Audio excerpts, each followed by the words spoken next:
El motel de mamá. No soy alguien difícil. Pido poco. Una cama limpia, una ducha tibia, silencio por la noche. Eso es todo lo que quiero cuando me hospedo en un motel. Nunca fui paranoico con las cerraduras, nunca revisé los espejos, nunca pensé que había algo más detrás de una pared. Hasta esa noche, hasta ese cuarto, donde, sin querer, descubrí que alguien me estaba observando. Y lo peor es que no lo hacía con odio, lo hacía con amor, como si esperara que me quedara para siempre. No suelo quedarme en moteles, pero aquella noche llovía, estaba lejos de casa y el cansancio me obligó a tomar la primera habitación disponible. Un lugar polvoso a las afueras, con luces parpadeantes y una recepción que olía a café recalentado. La habitación era funcional. Cama firme, ventilador ruidoso, un espejo rectangular justo frente a la cabecera. Pasé la noche viendo videos en el celular. Todo normal. Hasta que apagué la luz. Me quedé observando mi reflejo. Algo no me cuadraba. Al día siguiente, cuando el sol entraba apenas por las cortinas rotas, hice una prueba tonta, pero efectiva. Apunté la linterna de mi celular al espejo y pegué el dedo contra la superficie. El reflejo no coincidía del todo. No era vidrio. Era un espejo doble vista. No sé qué me impulsó a actuar. Curiosidad, supongo. Morbo. Busqué el borde del marco y con algo de fuerza logré soltarlo. Detrás, una abertura. Un hueco cuadrado, oscuro. Y más allá, un túnel estrecho de cemento viejo. Entré. El aire olía a humedad y a metal oxidado. La linterna iluminaba pasajes agrietados con marcas de moho en las esquinas. Avancé en cuclillas unos metros hasta que vi la primera mirilla. Un pequeño círculo cortado en la pared que daba directo a otra habitación del motel. Había más. Varias mirillas alineadas, todas con etiquetas escritas a mano, fechas, nombres, descripciones. Junto a una, reconocí el número de mi habitación y debajo, mi nombre escrito con plumón. Un ruido me hizo detenerme. Pasos arrastrados, un tintineo metálico. Al girar la luz lo vi. Un hombre jorobado, flaco, con lentes gruesos y una camisa metida hasta el último botón. Parecía más sorprendido que yo. ¿Eres huésped nuevo?, me preguntó con una voz nasal amable. Quise correr, pero su tono no era amenazante, parecía genuino. Me invitó a seguirlo. No es lo que parece, dijo. es investigación. Quiero entender a las personas. Son tan complejas. Seguimos por el pasillo hasta una especie de sala improvisada. Colchones viejos, apilados, una lámpara de escritorio y cuadernos escritos a mano. Aquí veo cómo duermen, cómo lloran, cómo hacen el amor. Es un motel, dijo sonriendo. Eso pasa mucho. Me ofreció una silla. Mi nombre es Martín. Este motel es de mi mamá. Siempre quiso que fuera el mejor lugar del mundo para descansar. Yo todavía quiero lograrlo. Por ella. Hablaba con convicción, con ternura, como si de verdad lo creyera. Y por un momento me olvidé de dónde estaba, hasta que noté en una repisa un pequeño frasco con algo blanco adentro. Dientes humanos. Y sentí que ya había ido demasiado lejos para regresar por el mismo camino. Martín me llevó a una sala improvisada con un par de sillones rotos, una mesa plegable y una lámpara con bombilla roja. Parecía haber estado ahí desde siempre. Me ofreció café en una taza de caricatura deslavada. Este motel es de mi madre, Me dijo con orgullo. Ella lo construyó con sus manos, con amor. Siempre ha dicho que un buen huésped es como un hijo. ¿Y su madre está aquí?, pregunté. Me sonrió. Claro que sí, aunque ya está grande, casi no sale. No supe qué responder. Me mostró entonces lo que él llamaba su sistema de observación: túneles con mirillas hacia cada habitación del motel, cuadernos apilados, todos llenos con descripciones obsesivas, fechas, nombres, notas sobre lo que hacían los huéspedes. Mastica con la boca abierta. Se quejó de la almohada, pero durmió profundamente. Encendió la tele y se durmió con volumen alto. Rompió la cortina accidentalmente. No lo reportó. Y en algunos rompió las reglas. No comprende el privilegio de la hospitalidad. Mientras hojeaba un cuaderno, Martín pidió que lo esperara. Dijo que iría a buscar algo especial para mostrarme. Apenas se fue, me levanté. Tenía que salir. Volví por el túnel con pasos apresurados, pero en vez de encontrar el camino de vuelta, giré por error y terminé en un pasillo lateral. Al fondo, una cortina raída. La corrí. Una habitación más amplia, sin luz eléctrica, solo una vela titilante en el suelo y en el centro, una figura sentada en una mecedora.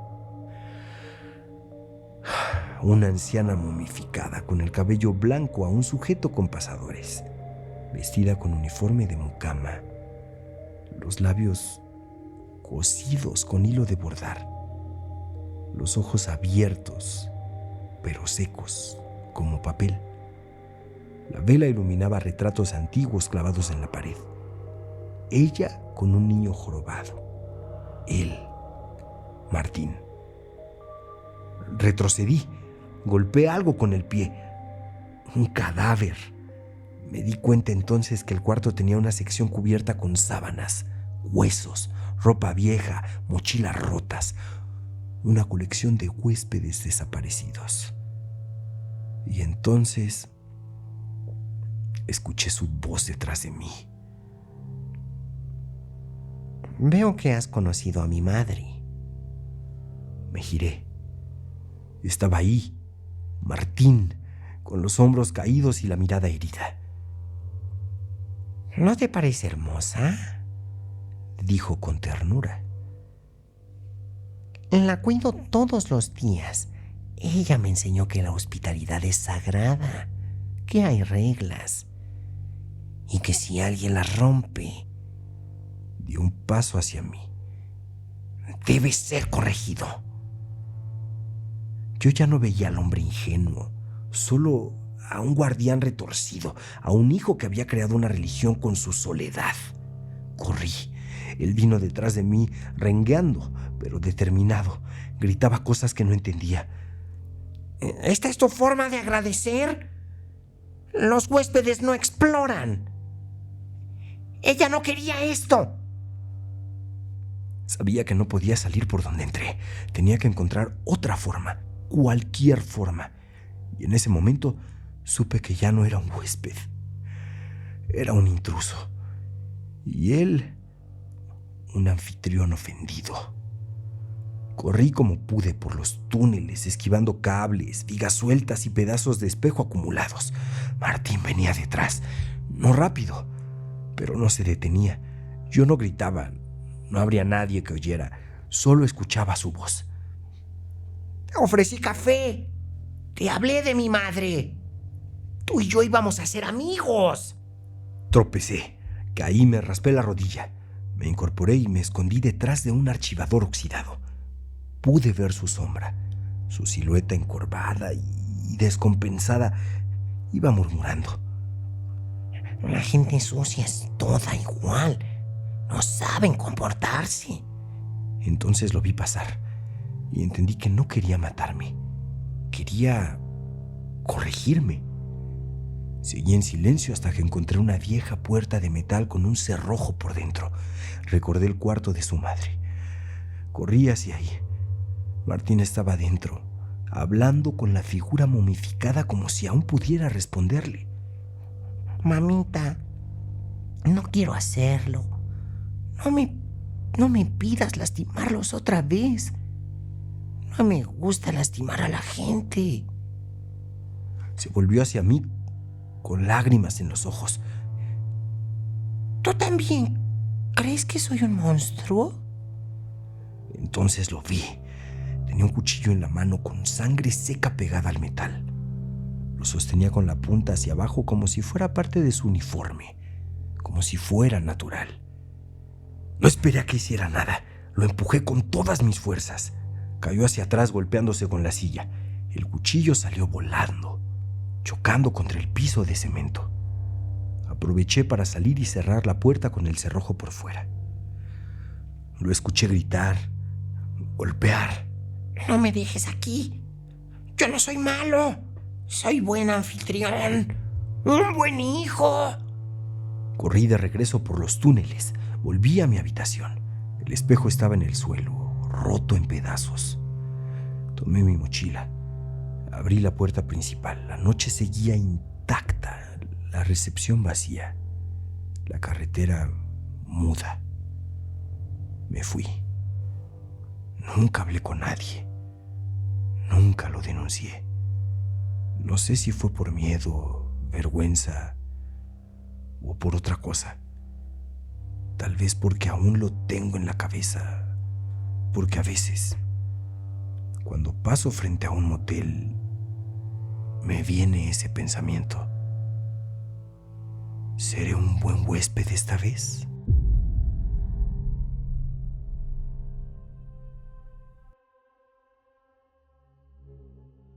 El silencio del cuarto 13. Yo no creo en fantasmas, pero en los hospitales el silencio pesa distinto.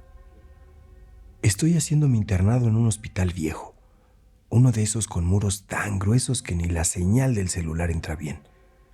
Las salas nuevas tienen lo de siempre: computadoras, luces LED, dispensadores automáticos, pero la parte vieja, esa tiene historia. Y de entre todas las historias, hay una que escuché desde el primer día. El cuarto 13. Nadie lo menciona directamente. Los camilleros lo saltan cuando hacen sus recorridos. Las enfermeras más antiguas simplemente dicen: ese no. En los registros está como en reparación permanente, pero nunca he visto a nadie entrar, ni salir, ni reparar nada. En los planos del hospital, ahí está, entre el 12 y el 14. Pero en los pasillos no hay placa con ese número. Solo una puerta lisa, pintada de blanco sucio, con un picaporte oxidado. Yo no lo pensé mucho al principio. Era una curiosidad más, como los quirófanos clausurados o el elevador que nunca se usa. Pero cuando estás solo en las madrugadas, firmando hojas, tratando de mantenerte despierto con café recalentado, tu mente empieza a buscar misterios. Y yo siempre he sido curioso. Demasiado, tal vez. Una noche de turno revisaba expedientes en la sala de residentes. Uno de los guardias, un tipo viejo que llevaba ahí desde que se fundó el hospital, pasó a saludar. Le pregunté por el cuarto 13. Medio en broma.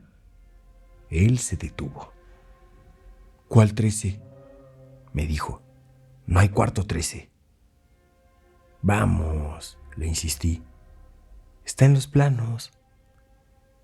No dijo nada, solo se acercó un poco más. Me miró serio y me dijo: si hay una puerta sin número, déjala cerrada. Así debe estar. Me dejó ahí con la taza en la mano y una idea en la cabeza. Fue casi una obsesión. Días después, durante otro turno nocturno, aproveché un cambio de guardia. Bajé al archivo de mantenimiento y con la excusa de buscar insumos tomé prestado el llavero maestro, uno de esos anillos grandes con llaves para cada sala. Caminé hasta el ala vieja. Ya me conocí el recorrido. 10, 11, 12. Y luego esa puerta sin nombre. Nadie por el pasillo. Solo el zumbido de los tubos fluorescentes y el crujir del piso bajo mis pasos. Probé 3 llaves antes de que una hiciera clic. Abrí la puerta. El aire olía a encierro. No a podrido, no a humedad. A algo estancado, como si nadie hubiera respirado ahí en años. El cuarto estaba limpio, extrañamente limpio. Las paredes acolchadas como las de una antigua sala psiquiátrica. No había ventanas, solo una lámpara vieja en el techo colgando por un cable torcido, una camilla sin sábanas, una silla en la esquina y nada más. Entré. Sentí de inmediato el cambio, como si el sonido se hubiera apagado. Mis pasos no hacían eco. No escuchaban el zumbido de los tubos. No escuchaba nada. Cerré la puerta detrás de mí. No sé por qué. Tal vez por tonto, tal vez por orgullo. Me recosté en la camilla. Me dije que aguantaría 1 hora solo para poder decir que había estado ahí, que era puro mito. Pero entonces ocurrió algo raro. No escuchaba mi respiración, ni los latidos de mi corazón, ni el roce de mi ropa contra la piel. Me senté de golpe, miré la lámpara, parpadeaba pero no sonaba. Me toqué el pecho, mi corazón latía, pero no lo oía, ni dentro ni fuera. Era como estar dentro de una burbuja, una jaula sin sonido. Me levanté para salir, giré la perilla, no se movía. La llave seguía puesta del otro lado, la había olvidado. Golpeé la puerta 1, 2 veces, nada. Y ahí, en ese silencio, en esa nada, escuché un crujido muy leve. Me giré. En la esquina del cuarto, donde antes no había nada, ahora había alguien, agachado, vestido con una bata vieja, sucia, pegada al cuerpo y con la cabeza inclinada como si escuchara. Yo no podía gritar, no porque no quisiera, sino porque no había sonido que saliera de mi garganta. Los ojos de esa cosa se abrieron y me miraron como si me hubieran estado esperando. No recuerdo haber salido. Desperté en el piso del pasillo. La puerta del cuarto 13 estaba cerrada. Las llaves en mi bolsillo. Pero ya no escuchaba igual. Y lo peor de todo es que en el fondo sentía que había algo que aún no había terminado. Desde esa noche, algo cambió. No sabría explicarlo, pero algo se quedó conmigo. Durante días sentí los sonidos apagados, como si viviera con los oídos bajo el agua. Me hice estudios, audiometrías, todo normal. Estrés, me dijeron. Privación del sueño, tensión del internado. Pero no era eso, era otra cosa. Una madrugada, mientras revisaba un expediente, noté que la lámpara del techo oscilaba como si alguien más hubiera pasado por ahí segundos antes. Me asomé. No había nadie, pero justo cuando salí al pasillo, escuché algo detrás de mí. O más bien, no lo escuché. La lámpara se apagó.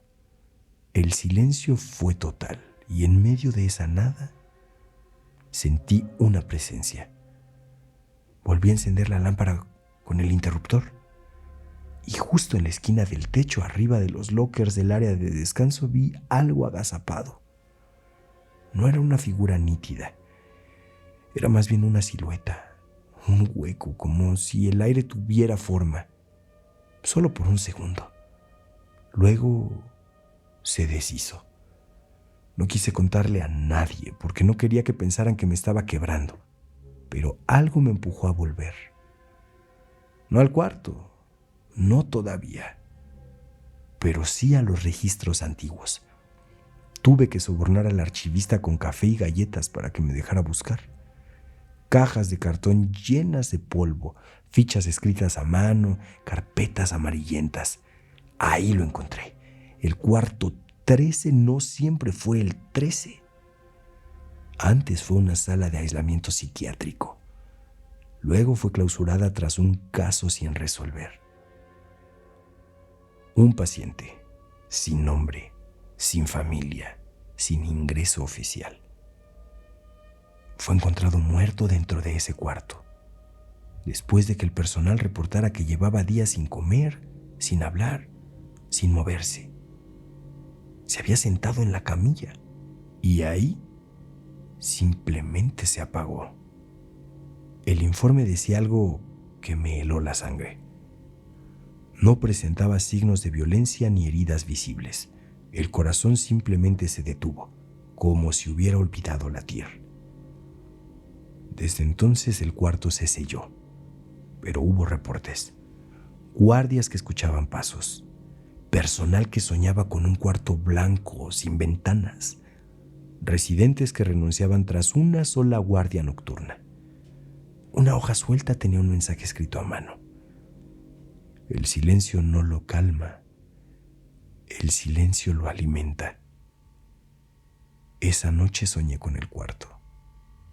No estaba dormido, pero lo vi. Las paredes acolchadas, la camilla vacía y en la silla del fondo la figura encorvada. No se movía. Solo estaba ahí. Y yo lo observaba desde el otro lado de la puerta, hasta que sin saber cómo, ya estaba dentro. Intenté gritar, pero no salía sonido alguno. Solo un vacío, como si incluso mis pensamientos sonaran huecos. Desperté con un sonido seco, el portapapeles que se me cayó de las manos. Estaba solo en la estación de enfermería, pero al mirar el vidrio de la ventanilla vi algo reflejado detrás de mí. Una figura, agachada, mirando. Volteé. Nada. El silencio del cuarto 13 me seguía. Y en lo profundo comencé a sentir que me llamaba de nuevo. No pensaba volver a entrar, lo juro. No soy temerario, no soy valiente. Solo no sabía cómo detenerlo porque desde esa noche el silencio me siguió. Ya no era una ausencia de sonido, era una presencia, una cosa que estaba en el lugar del ruido. El ruido del elevador, el zumbido de los fluorescentes, las alarmas de los monitores cardíacos, todo se fue apagando a mi alrededor. No para todos, solo para mí. Mis compañeros hablaban y yo los escuchaba como desde lejos, como si entre ellos y yo hubiera una puerta de plomo. Y entonces, un día, el cuarto 13 estaba abierto. Nadie lo tocó, nadie lo abrió. Solo apareció así, entornado, esperando. Me detuve frente a él por minutos. No me atreví a entrar, pero sentía algo tirando de mí. No con fuerza, con familiaridad. Entré. Todo seguía igual. La luz amarilla, el acolchado, el olor a encierro antiguo. Pero esta vez había algo más. Una figura acostada en la camilla. Delgada, pálida, casi traslúcida bajo la bata raída del hospital. Tenía los ojos cerrados, las manos cruzadas sobre el pecho. Parecía un cadáver, pero respiraba. Muy lento, muy leve, como si el aire entrara solo por costumbre. Y entonces lo supe, sin pruebas, sin lógica. Era él, el paciente del cuarto 13, el que todos evitaban nombrar, el que había desaparecido, el que decían nunca existió. pero ahí estaba, esperando, como si supiera que alguien algún día volvería, como si yo hubiera sido llamado. Y en ese silencio absoluto entendí que el cuarto nunca estuvo vacío, solo cerrado, y que el silencio es lo único que no deja ir a los que ya se fueron. Me quedé paralizado, y entonces escuché el ruido más espeluznante de todos. Nada. Un silencio tan profundo que me dolieron los oídos, y en medio de esa ausencia, una idea me cruzó la mente como un susurro. Quédate. Aquí no hay ruido. Aquí nadie te interrumpe. Aquí nadie espera nada de ti.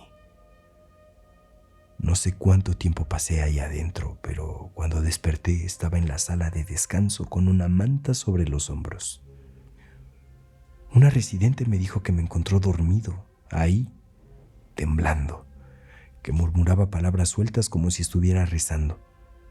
Intenté hablar, pero mi voz ya no era la misma. Era débil, hueca, como si viniera de otro cuarto. Dejé el hospital poco después. Pedí mi baja, me fui sin despedirme. No conté lo que vi, no sabría cómo explicarlo. Solo dejé una nota, un mensaje para quien lo encuentre. El silencio no se queda en el cuarto. Se adhiere, se mete, se instala. No es un eco, es una llamada. Y una vez que la escuchas, nunca vuelves a oír igual. Hoy vivo en un pueblo pequeño. Ya no trabajo en hospitales. Pero a veces, cuando todo se apaga y la casa queda en calma, siento algo moverse detrás de mí. Y no escucho pasos. Escucho el silencio. Otra vez.